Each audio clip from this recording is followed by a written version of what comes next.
Well, hey, everybody. Welcome on back to the Wasteland. Glad to have you. It's Greg the Ghoul here with my human companions, Harris and Sarah. We are here in the radical wasteland, the land of fallout, of death claws, of vault dwellers, of evil corporations destroying the world. We don't know anything about that in reality. But yeah, welcome on back. Glad to have you here. We are talking about, well, I mean, obviously we got some breaking news here that that affects the industry. May not affect Fallout TV directly, but I think it's indicative of which way the industry as a whole is headed. Yeah, Warner Brothers is being bought by Netflix, or at least they've entered some sort of exclusive negotiating period that Netflix paid a pretty penny for. And usually when you pony up that kind of cash for the opportunity to talk behind closed doors, it's because the deal's already done. So, you know, you don't pay out millions and millions for a quiet backroom chat if you don't already know what the outcome of that conversation is going to be. So yeah, if only. What do y'all think so far about that? I know it. Don't everybody jump in once. I guess I'm just kind of a wait and see. I'm glad, I guess, Warner Brothers isn't going to go under or whatever. Yeah. We'll see what Netflix does with it. I mean, I think now that means Netflix will have actual studio space and stuff. We'll see what they do with it. Yeah. Oh, and they're gonna have a lot of studio space. They just down here in Burbank, like right next to, just right down about 2 miles that way from where I live, Warner Brothers just finished building a whole new campus on Hollywood Way. Oh, wow. That is done. It is done. Well, or basically, as you can see in the windows, it's like the structures are done. They're finishing up the drywalling and everything, but the layout's done. And it's a multi-million-dollar facility. It's studio space. Like they tore down the old Warner Ranch, and this is what they put in its place. And now to have this happen, it's like, interesting. Everybody keeps talking about how runaway production is a big problem, and I agree. And I had coffee with one of my industry mentors on Wednesday, and he was saying that I go to coffee with my manager and my agent whenever I can, at least once a month, and just chat with them about the state of everything and what I can do better and what else, what they're doing for me, how everything's going in our working relationship, blah blah blah, because I think a lot of people are scared of their representatives, and I'm like, no, we work together, so we go and take the time. It's a team to collaborate and get on the same page about stuff. And my manager is like, oh, everything's coming back. Just give it time. Just give it time. She's been telling me that for 5 years. Yeah. And my mentor, who is also a manager in the industry, but also is someone who's been around, like doing, working in entertainment since like the 80s.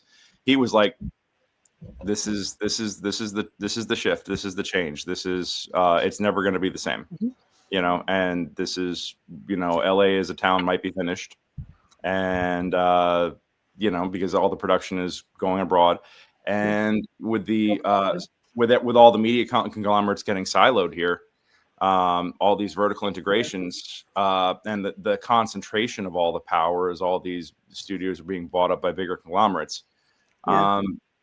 It's bad.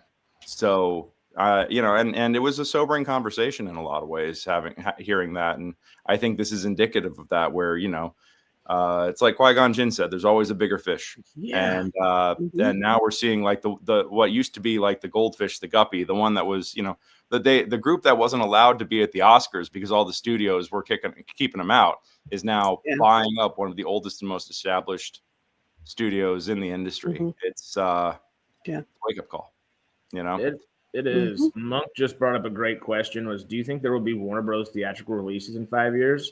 No, I have a feeling that, and I think, and Harris, you iterated this offline while we were chatting before we fired up the stream, that they might be trying to get rid of theatrical releases because Netflix just puts their award contenders out there. And how long before they take a page out of political administrations and get themselves into a position to rewrite the rules that they don't like, and they write a chapter in the rule book for Oscar eligibility where streaming, it debuting on streaming is enough to make it an Oscar qualifier. Like, how long before that happens? Well, and we touched on it right beforehand. For those that think that, oh, this is Netflix trying to really get their hands in the theatrical release, they've already been doing that though. Yeah. Why would they actually want to put a theatrical release out there? Why does it actually do anything for Netflix from Netflix's point of view? It is proven. It is an actual true fact that if you release something in theaters and then put it on streaming, it does do better. I don't think Netflix is generally worried about that. Even with that metric being a reality, I don't think they're worried about it at all. They still get enough views. They still understand that they're growing all over the globe, more so than just the markets that we're used to talking about. They don't care about a theatrical release. The only things that they currently care about that theatrical release for are their Oscar bait projects, their prestige projects.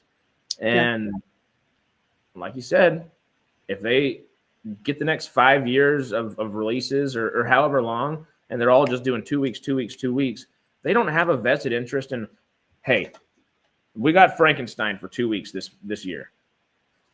If Netflix was interested, remotely interested in theatrical releases, they would have released Extraction and Extraction 2. Those Chris Hemsworth big blockbuster things that they did for more than they didn't release them at all. They would have released those for 2 weeks and just given those a short theatrical run. They're not interested in it. They've proven it time and time again and said as much time and time again. And even with Greta Gerwig and Ryan Johnson over there saying, you're going to put our third Knives Out film in theaters again. Oh, you're going to put my entire Lion, Witch, and Wardrobe and all the Narnia movies I make in theaters. That's part of my deal. I don't think it's enough to save them because I don't think they have that vested interest to keep them there for 2 months. No. Closer to 2 weeks. Yeah, minimum run for qualifying, and then put it on stream. Yeah. Well, it's sad, but is that just the way the world's going, though? You know, I mean, it's sad that they don't want to do theatrical releases, but is that just kind of the future, whether or not Netflix, you know, is involved or whatever? Yeah. No, I mean, and that's the thing is that, I mean, even I gotta admit, I didn't see Fantastic Four in theaters. I haven't seen it yet, but that's because I don't fucking sleep right now with all the work that I'm doing. But it is like it was one of those things. Like when I saw the trailers and everything, I'm like, oh, I'll catch that on Disney Plus, you know, because going to the movies is time consuming and expensive, and if it's not something that like Jen and I have plenty of options for our date nights when we manage to take them. You know, we'll go to Disneyland. We'll going to the movies is not a date night for us anymore. You know, and yeah, it's expensive and it's time consuming and, it's an older behavior now that is being replaced by something much more convenient. And that's, and even then, when we're home, like we're not firing up Netflix that much or Disney Plus, like unless we're like watching something specific. Like we binged the, Stranger Things season 5 part 1 in one night. We did that, but unless we're doing very specific watching, it's like, we throw on YouTube on the Roku. We throw on, like Jen will sit and watch TikTok while she crochets. It's low effort brain rot that kind of takes over as the media option. I like watching my 20-minute video essays on whatever random historical topic that caught my fancy. Like that's kind of my jam. And the dopamine hits. yeah. Get that serotonin flowing, Yeah, exactly. Monk brings up another great point that kind of will lean us towards, I guess, maybe some more Fallout too. It also makes me worry about the quality of future Warner Brothers releases. Most of the Netflix movies are poor quality. Netflix movies are not really done super well cinematically. They're beautiful at times, but I'm going to say this. I mean, they platform Zack Snyder, and the guy knows how to make things look good. I mean, he had, but if he has something like the Watchmen graphic novel, like get at me in the comments. I don't give a shit. I will lambaste guys like Michael Bay and Zack Snyder all day long. And I met Zack. He's a lovely individual. He's a lovely person. I think he's a fantastic visual artist. I think that he's gotten a little too high on his own supply about stuff and doesn't know how to tell a fucking story. But that's me. That's my opinion, and I'm just some random asshole. Zack Snyder is a great director. If he didn't write the project, had nothing to do with it, and is just a director for hire. Well, okay, but also if it's like 300 or Watchmen, and you literally have your fucking storyboard in graphic novel format. If you give him a cheat sheet, he's solid. He Oh, sucked every time. No Because I doubt. love Watchmen. I love 300. I really like his Dawn of the Dead. I like a few of his things, but it ain't gonna look pretty. And he's actually probably the perfect example of where Netflix has gone with just their approach to filmmaking. It's the lackadaisical approach. It's the quickest way. If they can find a cheat sheet, you damn know well they'll use it. Netflix will. One thing that Netflix is doing that might actually help theaters a little bit. How much will it? We'll see. They are releasing the final episode of Stranger Things in movie theaters just for 2 days, though, and everywhere's already sold out. I already tried to find freaking tickets. They're making an event screening. Sure. Yeah. It would be awesome if they did that far more frequently and did it for more than 2 damn days in just the big cities around the globe as well. Overhead on that is tough, though, in this economy at the moment. I mean, that's the problem. I mean, I deal with it on a microcosm where I used to get people renting my theater for 8-week runs of shows, and now I get 1, maybe 2 weekends if I'm lucky. Well, even if they were going to do just the weekend of showings or something, it might be an interesting thing for theaters to try to bring new life and breathe new life into themselves by showing more television episodes. Hey, I'm not the biggest Rings of Power fan, but I did see the first 2 episodes with a Q&A with the cast because, LA does a whole thing in a AMC on like a LED screen. It was a really cool thing, and it was a lot more fun. It was a better experience. It was the best experience I've had with Rings of Power just in general. Just watching those first 2 episodes with the Q&A and all that kind of stuff. That was fun. So, yeah. Would something like Fallout be kind of perfect to bring to theaters? Hey, maybe if you have a theatrical pass, like I have my Regal Unlimited, it's 50 cents. All I do is pay the tax on a ticket to go see a movie now. Wow. Which encourages you to go, buy stuff in concessions and stuff like that. If they were to do that. And in the business model, that's where theaters make the money, is concessions. Yeah. That's what keeps them afloat. So if these Regal passes, if these AMC Unlimited, or Regal Unlimited AMC Pass, whatever, I forget the actual call. It's Stubs, but then there's the actual A-List. That's the one. Then Cinemark and Movie Club, all these different things. If people get those kind of subscriptions up, which is consistent money for theaters, which is good, and maybe theaters can do us a little solid and throw us a bone. Maybe these companies could reach out to theaters with the bigger shows like a Stranger Things or a Fallout or even a Rings of Power, something along those lines that could be theatrically done. The thing that's screwing, I think, Stranger Things up right now is even if you have that Regal Unlimited pass, instead of 50 cents to go see that, it's $11 to go see. Yeah, it's 2.5 hours. It's $11 to see the last episode of television rather than which you can go home and watch with your subscription.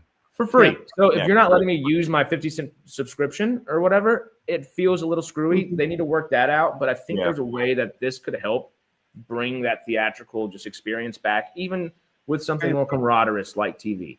Yeah. And Fallout might be poised to do something like that if they were to try. Well, I feel like Fallout is,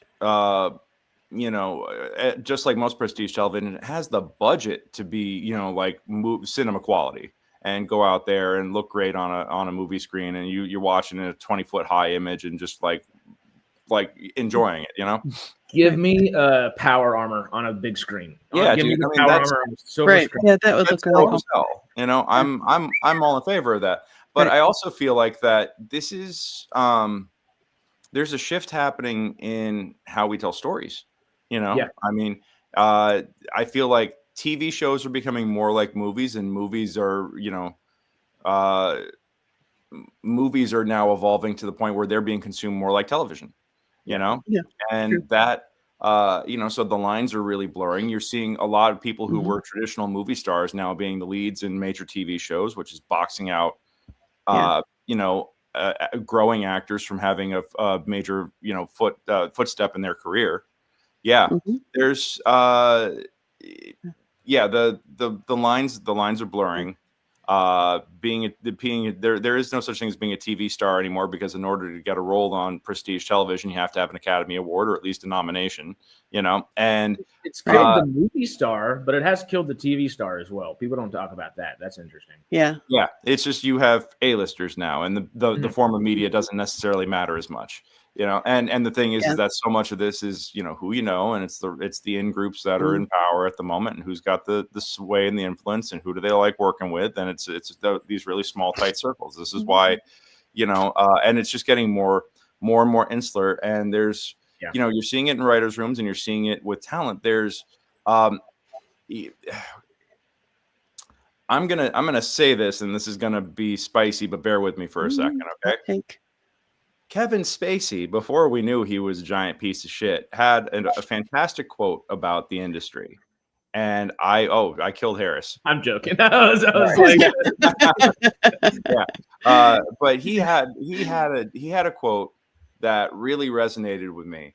And it is the responsibility of everyone who makes it into this industry to send the elevator back down for the next guy.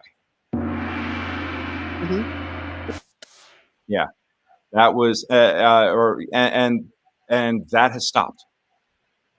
That has 100% stopped. Absolutely. Like you know, productions have moved abroad. You know, it's cheaper to shoot series TV in Eastern Europe. The level of casting. Oh, and the other thing is that now the industry is dead because it used to be that it was quantity, and you would have 70, 80 TV shows shooting 20 to 24 episode seasons. Oh yeah, 1 hour or half an hour or an hour.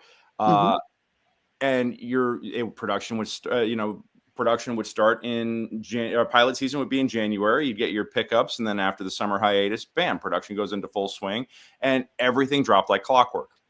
Nowadays, you're seeing, I mean, Stranger Things is on season 5. It's been going for 10 years. You know, you're seeing at least 2 years between seasons. Like, I think part of the reason why Netflix is seeing numbers down, other than the fact that they dropped it on fucking Thanksgiving. That was a great idea. Like, what the hell, guys? You know, people might want to be with their families instead of watching Stranger Things. I mean, who knows? But beyond that,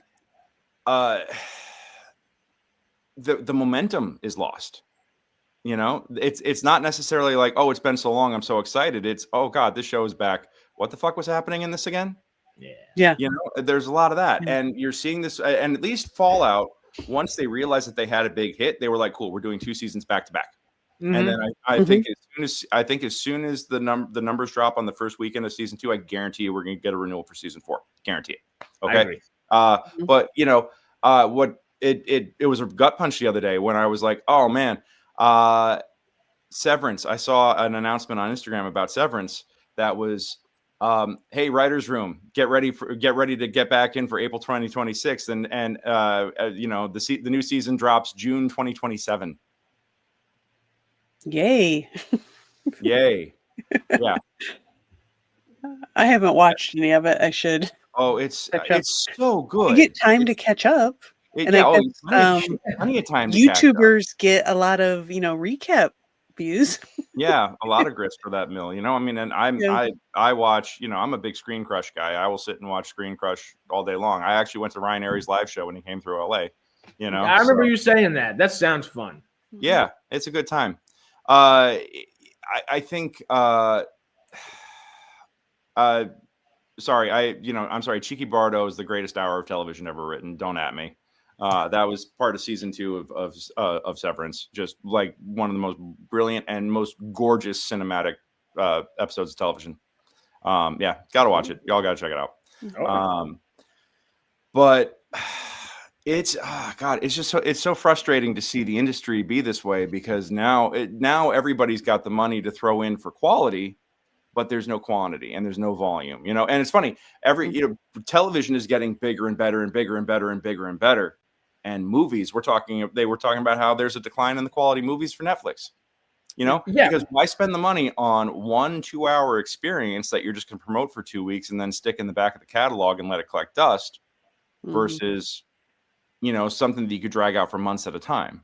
You know, if you don't, and if it's shit, then you just drop it all at once, and you know, you do it like how they did What If season 3, and you do it right between Christmas and New Year's, and just forget that it happened. You know. Well, just to jump off of that and what Sarah was saying earlier. Oh, excuse me. We kind of discussed it talking Stargate Wednesday, yesterday, Thursday, because we did it the day after. I was like, I know it was like within the last 24 hours, I swear. Yeah. We were talking about just how the approach to it was. And I'm definitely the person that likes those more succinct stories. I do like the prestige TV as much as I like Monster of the Week. I appreciate Monster of the Week type of stuff for damn sure. But I think Stargate coming back, we talked about, should rely more on that Monster of the Week and kind of make sure it has that and has multiple big bads. Because with the way that film and TV have switched like that, where if you're going to put out a movie, the quality doesn't have to be there as much as you need characters from your last movie, or you need somebody from the same universe in this to do it. It's very much that sequel, requel, prequel, whatever. Shared universe, multiverse. Yeah. Where that prestige TV has come in, and it's like, okay, well, now you got 3 kind of like mini movies each season. Now you got 12 episodes, 4 episode arcs. You got 9 episodes, 3 episode arcs, whatever that is. And I love that stuff, but it has totally changed the entire pitch of what TV and film are and how people approach and digest them. Yeah. The quality has gone through the roof. They're throwing billions of dollars at these shows, which great. And I super appreciate it for things like Fallout. Totally, 1,000%. The volume is down, and as a result, there are so many fewer opportunities. There's no growth opportunities for actors, no growth opportunities for writers, because once somebody gets in a writer's room, they stay there because that's the only job they can fucking get. And that means there are tons of writers that are getting boxed out. Production people are leaving Los Angeles en masse because there's no work here, and as my buddy Brad pointed out when I had coffee with him, anybody that's if you're not one of the stars, then you're hired locally in wherever they're working. Or what really pissed me off was that Matlock shoots here in LA, and Brad was telling me about one of his students that was that works in Albuquerque and works decently regularly in Albuquerque, got booked and in LA and came from Albuquerque to work in LA as a local hire.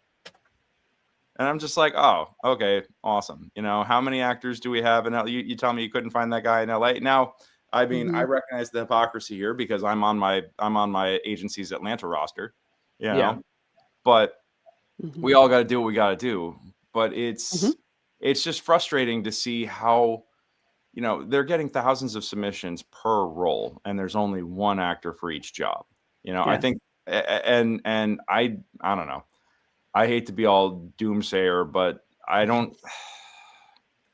it's not getting better. And these vertical integrations in the studios buying each other out and everything else, it just means fewer opportunities. The only quantity that's left, rather than the TV shows, like you were saying earlier, because even with the movies kind of taking over that TV space of, okay, well, instead of like a second season of this kind of thing, we're going to get movie 2 and 3. We'll do an El Camino. Yeah.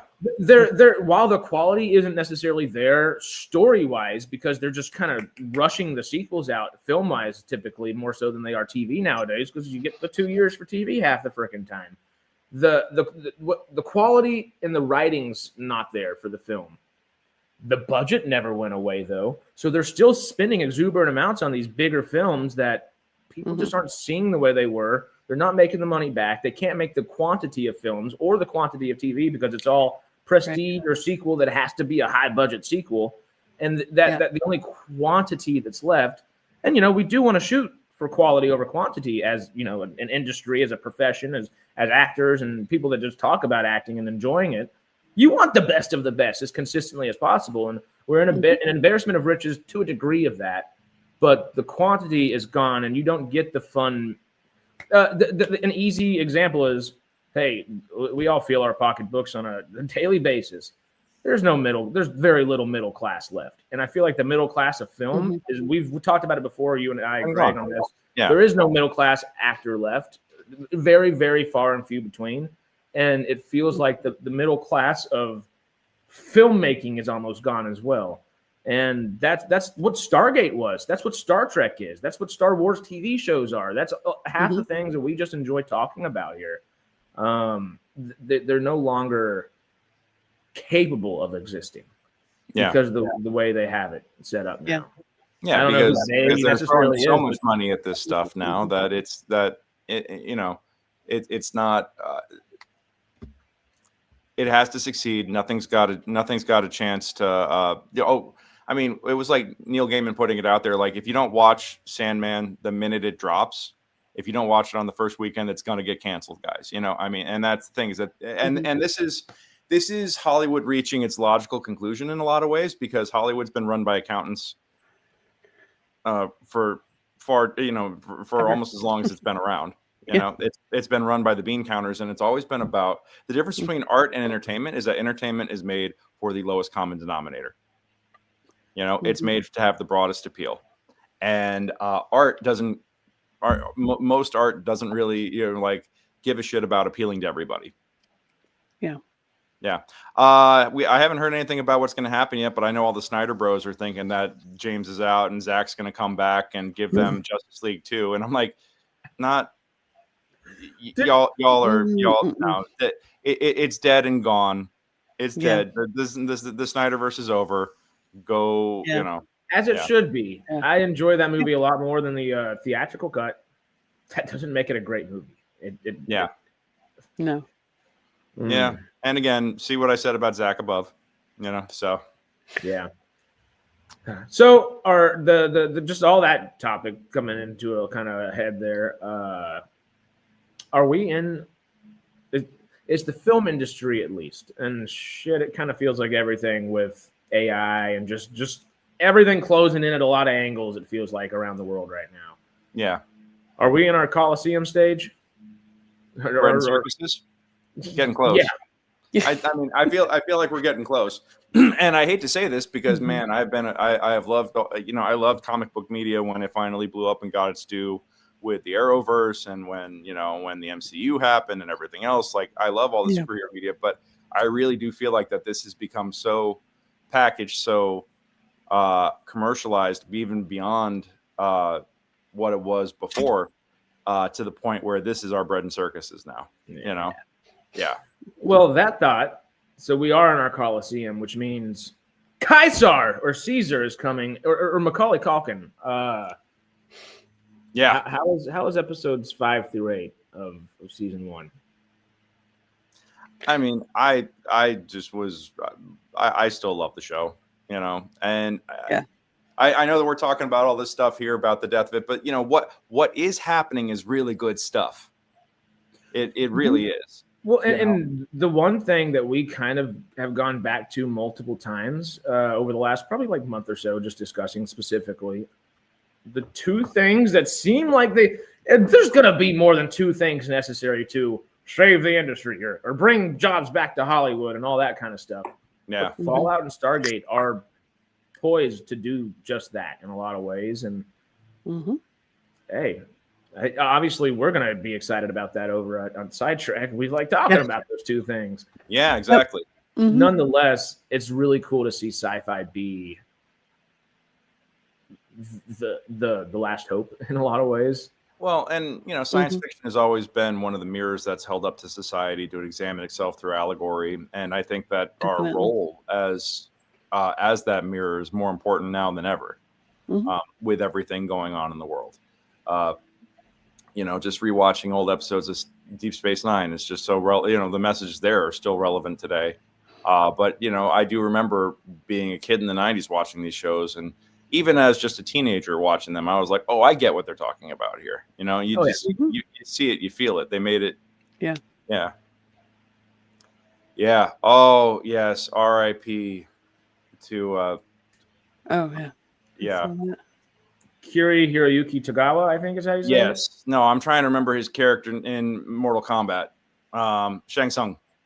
He played Shang Tsung a lot. Yeah. I just what's the role? He's sitting in the throne. It's like one of those, he's just sitting there and has that his face is just a solid square. There's the most muscular face ever for a little bit of time. Like he's just he's got some great just stills and It won't bring back the industry if they approach Stargate like all the modern prestige TV. If they do bring back, literally Monster of the Week shows would not save the industry and bring back a whole bunch of jobs, but it wouldn't not at the same time. Yeah. I mean, if somebody went back and actually, I would be really interested to see what would happen if somebody started doing TV the way it used to be, where you're shooting episodes, you're 8 shooting days an episode, and you're cranking out 23 a season. I mean, I can understand, and doing it cheap. You don't have to spend millions of dollars an episode to make good TV. No, that's the thing. Because the last, I think, actual set of shows to do that. Sorry, I don't mean to cut you off. Just to try to add to it is The Arrowverse, when you mentioned them earlier, Yeah. They and I'm a Marvel guy, but they fucking nailed that. They did. Arrowverse was great. I loved it. Yeah. It was a little too expensive, and the CW has not ever once been profitable. It would be really interesting to see a network that actually has its footing under itself to do exactly what you're saying. Yeah. Yeah. No, I don't know. It's a K-shaped economy right now. And you know, they're the people with the money are making more money, and the opportunities are fewer and further between. You know, and then that's not even addressing the gorilla in the room that's AI. You know, and how they're just trying to replace the human element in entertainment altogether. But can that gorilla beat 100 humans? That is TBD. Yeah, but we've made whole franchises of movies about AI beating the 100 gorillas. You know, like I mean that's literally the Terminator. So yeah. Hey, as long as Jimmy C is still alive, we have a chance. I'll never bet against James Cameron. He will be our savior against the blue monkey people and the giant Terminator things. Everything that is scary that could come to Earth, Jimmy C's got our back. I don't know. I don't know where that was so going. fucked. It's not even I just no, I think that's part of the reason why, like, I still have reps. I'm still, you know, I still have people submitting me on doing stuff, but I don't want to say that I've largely disengaged from the industry, but I'm very happy just focusing on doing live theater because I know that AI isn't going to replace that anytime soon. It's the most rewarding thing, I think, still performance-wise. Yeah. Yep. I have to start going to theater, like my husband and I on date nights or something. Should go to. I mean, because there's a few here in Seattle. You know, I should go. You got some really good companies up there. Seattle Rep's really solid. I know that. And people are doing some really fun work. You know, I mean, I think there's a Seattle Fringe Festival that's worth checking out. That'll be. Yeah, I'll have to look at it. You know, that's a mixed bag. Every Fringe Festival is a mixed bag, but sometimes you see things that are absolute dog shit, and sometimes you see something that's a religious experience. I mean, that's the lotto, you know? If it's your first time going, typically look for a review first before you just jump into a show. Yeah, look at the reviews. Yeah, always. If there's one good review, that's kind of all you need sometimes, because not a lot of people go to every single Fringe show. It can be a little fringe, you know? So as long as there's one good review, it's typically like, okay, somebody saw this. Somebody saw this, and I went to a show late in the Hollywood Fringe one year that had no reviews, and typically if a show has no reviews and it's been running a couple of performances because nobody wants to say anything bad. Yeah, it's that bad. Yeah, thankful for them. Sorry, I mean, go Netflix, pay me, hire me, but also put me in the movie theater, please. Yeah. Well, hopefully Warner Brothers. Shit about us talking smack about them on a podcast, guys. You know, they're used to it. They're bigger than that. If they think that they can make money off of us, they'll hire us. Yep. It depends what show. It really does depend what show. There is some bad theater out there. Absolutely, I have to facilitate it because that's what pays my rent. You know, because they pay me to be able to do their bad theater. But there's a lot of really good theater out there too, and I think that people need to get back out there and explore that more. I'm hoping that in lieu of going to the movies, going to live theater is what kind of comes back as part of this reorganization and reemergence. You know. Well, and y'all have been really good about one thing. So, particularly lots of things, of course, but particularly one thing that I'd like give you and Jen super props on, especially setting up the new Hobgoblin. Which, if y'all ever have the chance, you know, check it all out because you should. Y'all have set it up to be able to, and I guess it's a package that people have to get, but to live stream everything. Yeah, I think that is that nice happy medium of streaming, but also live theater and also YouTube at the same time. It kind of is it's not 4 quadrant necessarily that we're looking for, but there's that 3 quadrants out of 4 right there. That's like, all right, are these the quadrants we're shooting for now? And obviously people aren't clamoring over live theater online necessarily. I think the most that's ever been for that is probably Hamilton, absolutely. Yeah, that was huge. Yeah. Don't ask me my opinions on But there are more and more, at least of the bigger companies are doing pro shots and streaming them, like, you know, National Theater at Home. You know, there's did the Stranger Things do a filmed version of it? I've seen that I've seen footage from a pro shot of it. Okay. And every recap video that I've watched as I got ready for season 5 had copious amounts of material from the Broadway show in there. So there's got to be a pro shot streaming somewhere. You know? Okay. Because stuff like that, I think, I'll look for that then. not necessarily would replace, but at least maybe imitate, maybe into replacing that middle class of filmmaking in a way. Or Maybe. It's not even filmmaking anymore. It's just it's for the sake of the artists and the performers, which is kind of the original intent of it all. And it's just people being able to enjoy the art that people not want to make, but feel the need to make, you know? And getting back to that. Yeah, Peter, that's Hollywood in a nutshell. Mm-hmm. There are many people that can't act their way out of a paper bag, but they got a 6-pack and then a chiseled jaw, and they get a lot of work. And when I'm saying that people, 3,000 actors per role, yeah, and actually, what's even worse is now it's who's got the bigger Instagram following. That's the worst part. That is the worst part. And now 98% of commercials are non-union. It used to be that you could book a Lowe's commercial and live for a year, off the residuals. And now most commercials are non-union. And most advertisers these days aren't booking actors. They're getting influencers, and they're just going directly to influencers with brand deals. Yeah, that's where the young people are. I love both of them. They just both piss me off sometimes. Lin-Manuel Miranda does not piss me off. Just Hamilton. James Gunn, I like James Gunn. Yeah, I like James Gunn too. And Lin-Manuel Miranda is a fucking genius. He's amazing. Yeah. Hamilton makes me want to vomit into a bag that is over my head and regurgitates, so I end up choking on it and just falling over and keeling over dead.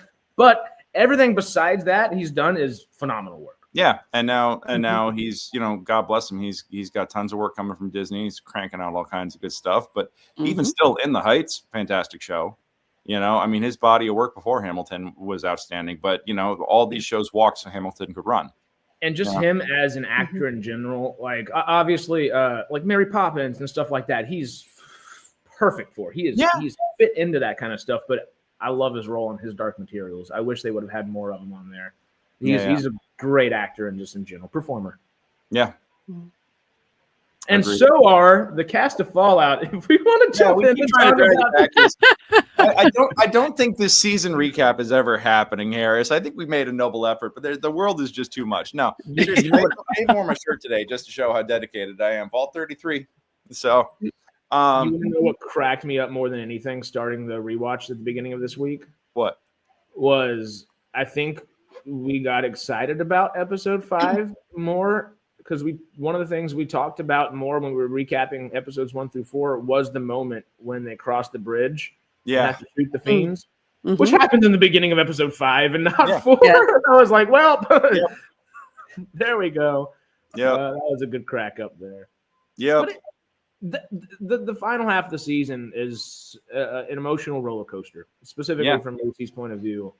And watching a lot of Ella Purnell's interviews leading into season 2 and stuff, I'm really intrigued to just see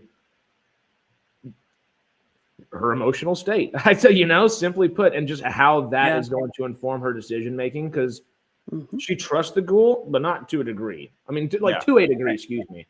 And she talks about trying to one of my favorite things she said in an interview so far is she believes that Lucy is going to start believing in the ghoul. The ghoul has had nobody to believe in him in a long time, and it might bring a little bit of a warm fuzzy back to him. Aww. To a degree. I think warm fuzzy ghoul. That naive optimism. And then it was interesting what she said, because that's like, all right, do we really want the ghoul to get a little warm and fuzzy at the same time? It's like, okay, a little bit of an eye roll, but I see how it naturally would happen. He's center though, because his whole arc is finding his family. Exactly, that's his driving force. So he's got that. It's getting to that Tootsie Pop in the middle, and because it's Fallout, he's going to find them, and it's going to be the worst possible shit happening. Because while this is a horror comedy, it's emphasis on the horror. And the other thing that she said in the interview that I found really interesting was that same thought applied to Hank, because the interviewer's like, Hank, he kind of sucks. You don't really mince words about that. He's kind of just a bad guy.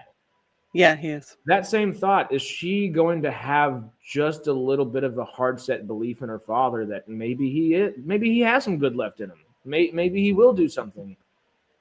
And where will that lead us?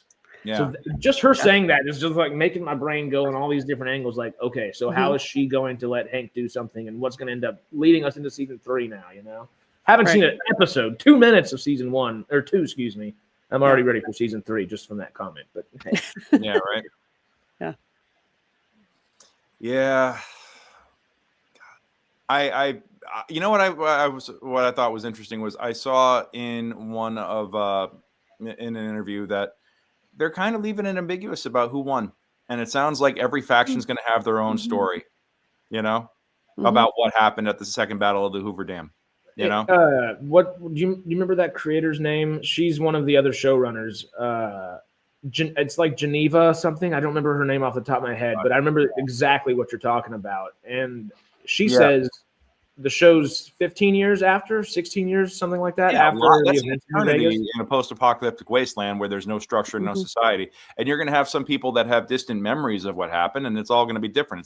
It's a wasteland full of unreliable narrators, which is a favorite trope of the show. So that fits of the genre. So that fits perfect. Who remembers what and how is always a great way of saying that. And she made a great point, and she used LA as an example, but Seattle or New York or wherever, Chicago. Hey, what did those cities look like 10 years ago? Not what they look like now, to a degree, sure, but not what they look like now. And what would that look like in an apocalyptic wasteland that is still kind of thriving around there to a degree? I mean, yeah, it depends on your. The definition of thriving is relative at that point. Yeah. Existing with slight comfort is thriving in the apocalypse. Yeah. But every villain's a hero of their own story. That's a good point. And that's going to be something that I think Fallout is going to lean into. It's almost like they have for 25, 30 years already.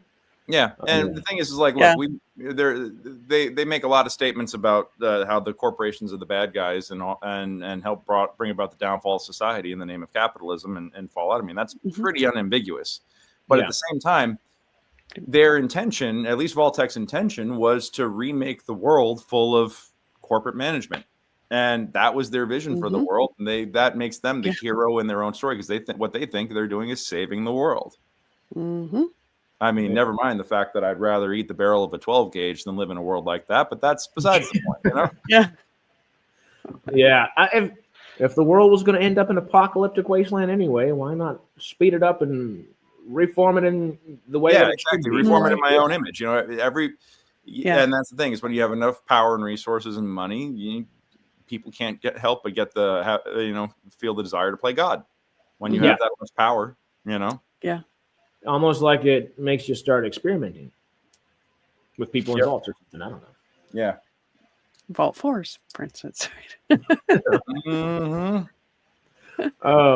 was playing New Vegas the other day. I haven't picked it up in a few days. Get a couple hours in when you can. And I got the Vault 22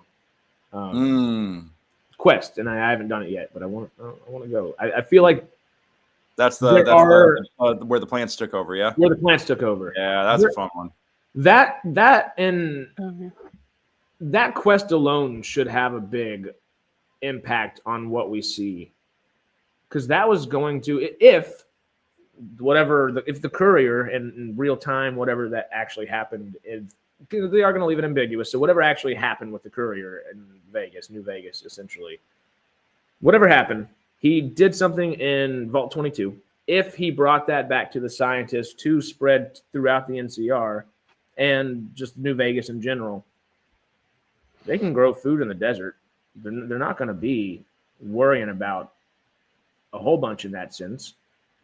If the water was purified and the other vault dwellers kind of ended up getting it's more room for almost maybe parts of the Mojave to be not jungly or forested, but vined up a little bit. Like, I don't know what the correct term would be. A little brushy, Yeah. there are specific quests in the game that we should see the ramifications of, which is going to be fun.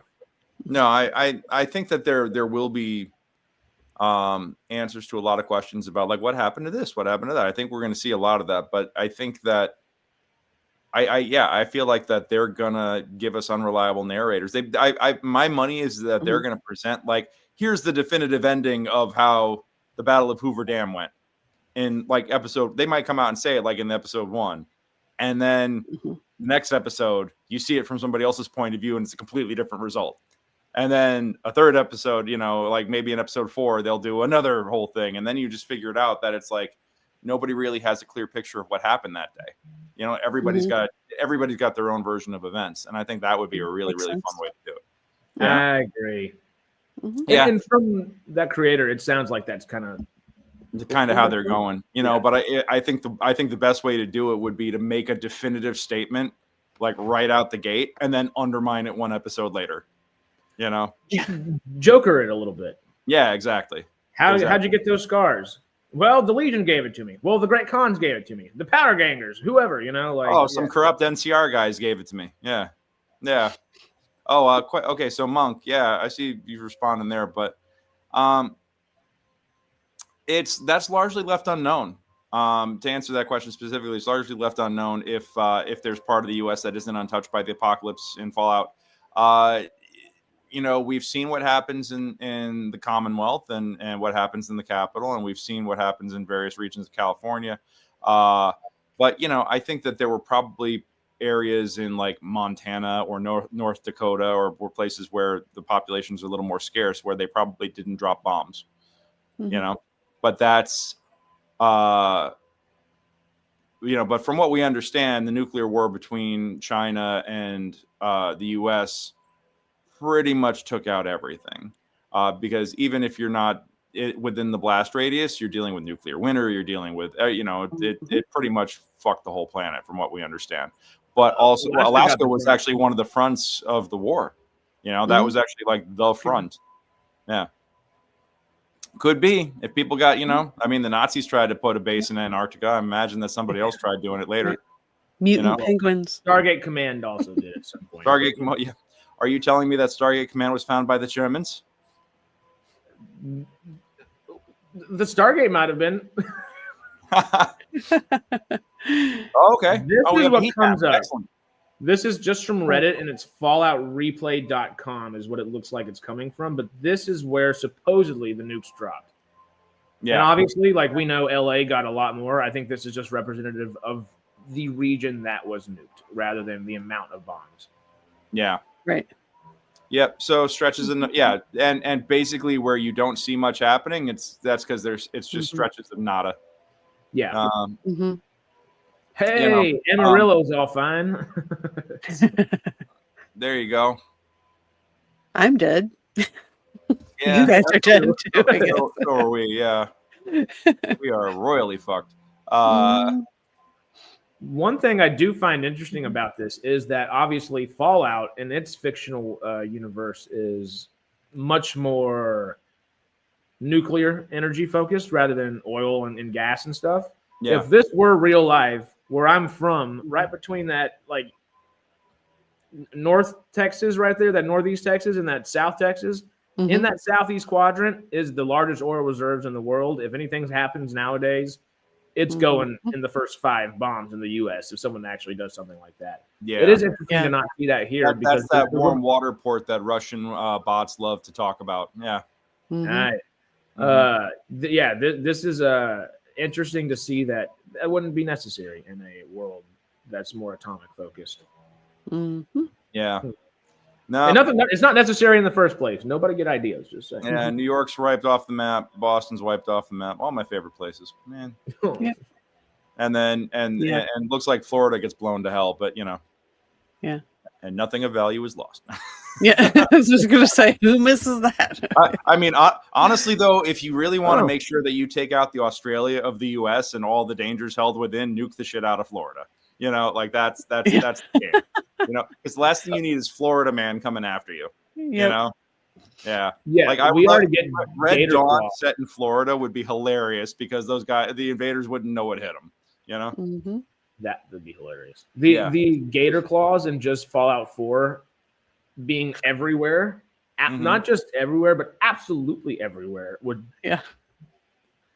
Oh my God, Gator Claws. That's terrifying. Like, Have take something bad and make it worse. Have you seen Gator Claws? Have you played that Fallout 4? It's part of no. It's part of Nuka World. Oh, I haven't done Nuka World. Okay. Oh, Jesus Christ, that's nightmare fuel. All right. Hey, the worst Harris, pixelated thing ever. But Harris, now I want to write. Now I want to write a parody of Red Dawn set in Florida, where it's a couple of rednecks that think Red Dawn is happening. Yep. Yeah. Mm-hmm.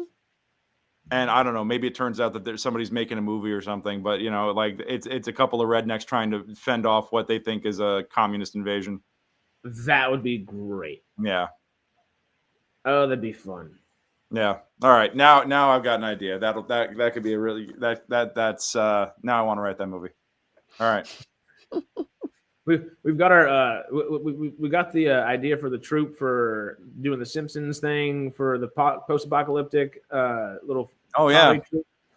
This will be our backup for a couple years after. Absolutely. Well, this will be our independent film when we got a little bit of money. Heyo.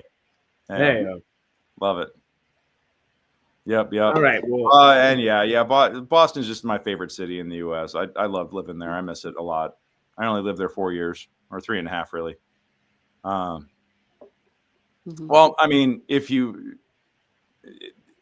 got nuked, and it definitely isn't the same as it is today. I mean, sure, there's still parts of it that are still standing, but it is not in the game. It is not the city that it once was. So, yeah. Yeah. I would totally suggest going back playing some Nuka World whenever you get the chance. Yeah. Did you ever play Far Harbor? Far Harbor?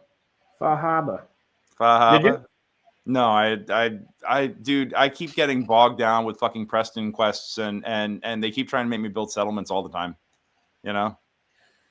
Oh yeah, no, can confirm. I learned how to be a professional taxi driver in Boston, and that was rather shuttle driver in Boston, and it was an insane experience. Yeah. They shouldn't have given the keys to the college kid to run the airport shuttle. So that was fun. Hey, just a few nicks on a few cars. That's fine. Yeah. Well, and also the airport van I was driving got the step up side panel got ripped off the side of the van at one point and actually did frame damage on the car because part of the big dig it got caught on a cement chunk that was just sticking out of the ground because something in the big dig had cut it up and there was no markings around it, and I took a right turn and ripped open the side of the van.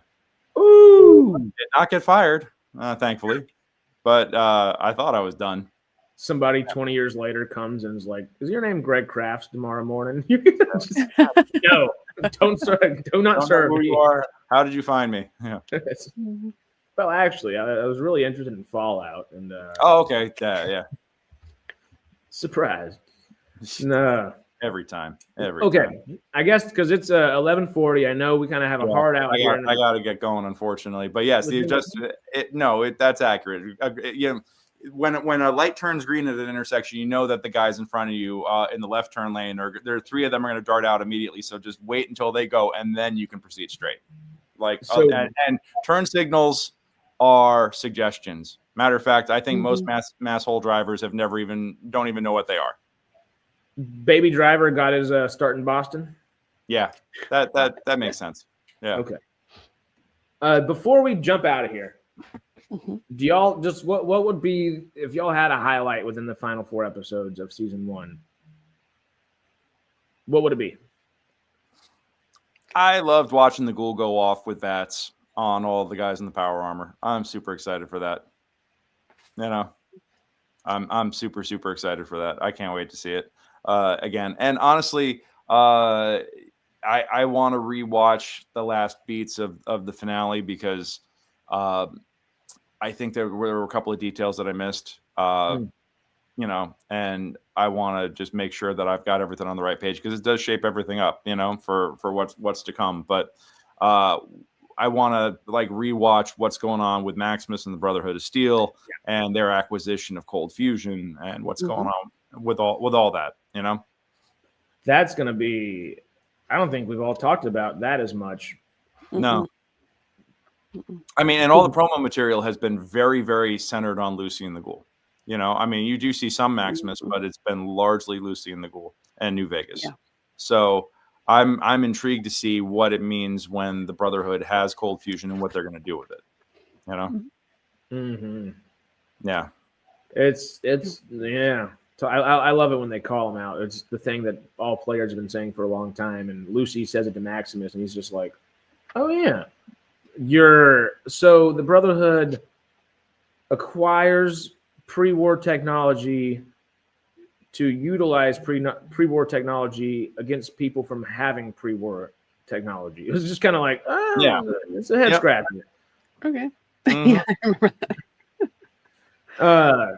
For me, though, I'd say my favorite cool factor is the Ghoul having his final fight in there kind of deal. I think emotional factor, story beat wise, my favorite part of those last 4 episodes is essentially everything that happens in the room that the Cold Fusion happens. That final room kind of deal where Mulder gets Lucy finds her mom. And Dad. I mean, it was a family reunion. It was a screwy one. Yeah, but it was zombie mom. Anything stand out to you, Sarah? Well, there was one scene. It was kind of a downbeat, but I think it was in episode 5. It was the scene where the flashback, when the Ghoul was having that rap party after he shot that commercial. Oh, with where he was sitting down by the side of the pool with that other actor and that the robot. Yeah, exactly. Yeah. And that he's talking about how we're all actors are products and the end of the world is a product, and that whole scene right there, that's what stands out to me as like a key kind of thing. It's not really exciting, it's more of a downbeat, but that's the heart of the that show stands out to me. Yeah. And it's so true and it's so good. Yep. So good. Father. Oh, I was like, what? I was like, fart? Took me a minute to. Yeah. The way it was there, it's kind of condensed over here in the StreamYards thing. I read it as fat here. I was like, what? I know I put on my layers, guys, but it does say fat here. If you put a space over there, I was like, "What is going on?" All right, I gotta get rolling, guys. I gotta get on. I gotta get down, and I gotta tech Who's Holiday, the story of Cindy Lou Who 20 years after the Grinch. So it's gonna be a fun one. So. Yep. Oh, and they're actually live streaming that show too. So if you guys, if any of you guys get curious about some of the stuff that we're doing. You can check out. Check out some of the streaming shows that we have happening over at the Hobgoblin Playhouse. We have at least 2 coming up, and I'm trying to get approval to stream at least 1 performance of A Very Die Hard Christmas. So. Cool. Hopefully, because I'd like to see it. Yeah. It's a good time. Hopefully, it's the one we get to go to. That'd be fun. That'd be a good time. Yeah, absolutely. All righty, guys. Well, hey, thank you all so much for joining us out here in the Wasteland today. I know that the conversation ranged far and wide, just like the Courier and his companions, ranging far and wide throughout the Wasteland as we talk about the new Wasteland that is the entertainment industry. So thank you. We will be back next week. And also join us starting December 17th for 8 weeks as we watch and do live watch-alongs with each of the new episodes of Fallout as they drop at midnight Pacific. Put on a pot of coffee and come and enjoy us. All right. Yes. Oh, Die Hard is a Christmas movie. Absolutely. No argument there. I will accept no hearsay about it being anything other than the greatest Christmas movie of all time. And don't at me. It's just facts. Die mad about it. All right. Awesome. Thank you, guys. We will see you in a week. Yes. See y'all Sunday for Sci-Fi Sundays, and again for our Patreon members on Monday for Farscape Patreon. And see y'all in a week. Yep. Adios, y'all.